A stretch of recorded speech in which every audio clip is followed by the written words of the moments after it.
রেস্টুরেন্টের দামি কোনো স্ন্যাক্স আপনি যদি বাড়িতে বানিয়ে খেতে চাইছেন তাহলে এই স্পাইরাল পটেটো রেসিপিটা একবার ট্রাই করে দেখতে পারেন। অত্যন্ত ক্রিস্পি এবং খেতে খুবই ভালো হয়। নমস্কার বন্ধুরা, চ্যানেলে আপনাদের সকলকে স্বাগত।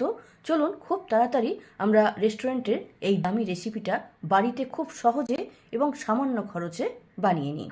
তো কী করব, আমরা প্রথমেই আলুকে ধুয়ে নিয়ে এইভাবে লম্বিভাবে একটু মোটা করে কেটে নেব। তারপরে চারিদিক থেকে একটু কেটে নিয়ে আমরা পিসটাকে চৌকো মতো করে নেব। এইভাবে চৌকো মতো করে নিলে জিনিসটা দেখতে খুব সুন্দর হবে। তারপরে এই যে পিসটা আমরা তৈরি করলাম এটাকে আমরা কাটবো, কিন্তু এমনভাবে কাটবো যে ওপরটা কাটা হবে কিন্তু নিচেটা সামান্য লেগে থাকবে। তার জন্য আমি এখানে উলের কাঁটা ব্যবহার করেছি। আপনি যে কোনো স্টিক ব্যবহার করতে পারেন। তো এইভাবে আমরা লম্বালম্বি করে এইভাবে কেটে নেব। তারপরে একদিকটা যখন কাটা হয়ে যাবে তখন এটা দেখতে হবে এই রকম। এবার আমরা উল্টো দিকটা কিন্তু কাটবো, কিন্তু উল্টো দিকটা যখন কাটবো তখন কিন্তু ওই সোজাসুজিভাবে কাটবো না, একটু আড়াআড়িভাবে কাটবো, মানে একটু কোনা করে কাটবো। এইটা আমি যেভাবে কাটছি সেইভাবেই কিন্তু কাটতে হবে, তবে এটা সুন্দরভাবে হবে, তা না হলে কিন্তু জিনিসটা খারাপ হয়ে যাবে। দেখুন এইভাবে কেটে নেওয়ার পর একটা খুব সুন্দর ডিজাইন তৈরি হবে। ডিজাইনটা আমি একটু পরেই আপনাকে ভালোভাবে দেখাতে পারবো। তো এখন কি করব, আমরা নুন জলে এই আলুর পিসগুলোকে ভিজিয়ে রাখবো।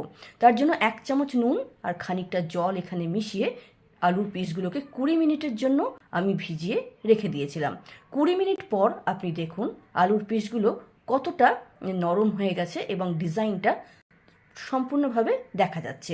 আর আপনি যদি 1 ঘন্টা বা তার বেশি ভিজিয়ে রাখেন তাহলে কিন্তু এই আলুর পিসগুলো আরও অনেক বেশি লম্বা হয়ে যাবে। তারপরে একটা পাত্রে আলুর পিসগুলোকে নিয়ে সামান্য হলুদ গুঁড়ো, কাশ্মীরি মির্চ পাউডার, গোলমরিচ পাউডার এখানে মিশিয়ে দিলাম। নুনটা এখানে দেবো না, কারণ আগেই আমরা নুন জলে ভিজিয়ে রেখেছিলাম। আর একটু কর্নফ্লোর, আর আমার কাছে চাল গুঁড়ি ছিল বলে একটু চালের গুঁড়ো আমি দিয়েছি। তারপরে আমরা ভালো করে তেলটাকে গরম করে নিয়ে আঁচটাকে মিডিয়ামে দেবো, দিয়ে এই আলুর পিসগুলোকে এইভাবে ছেড়ে দেবো।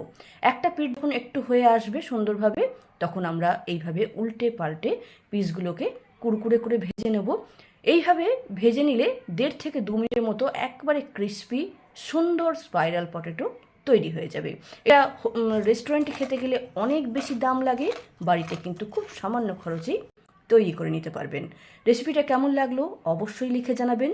ভালো লাগলে লাইক শেয়ার করবেন, আর এরকম সহজ ভিডিও আরও পেতে চ্যানেলটিকে সাবস্ক্রাইব করে বেল বোতামটা প্রেস করে নেবেন। নমস্কার।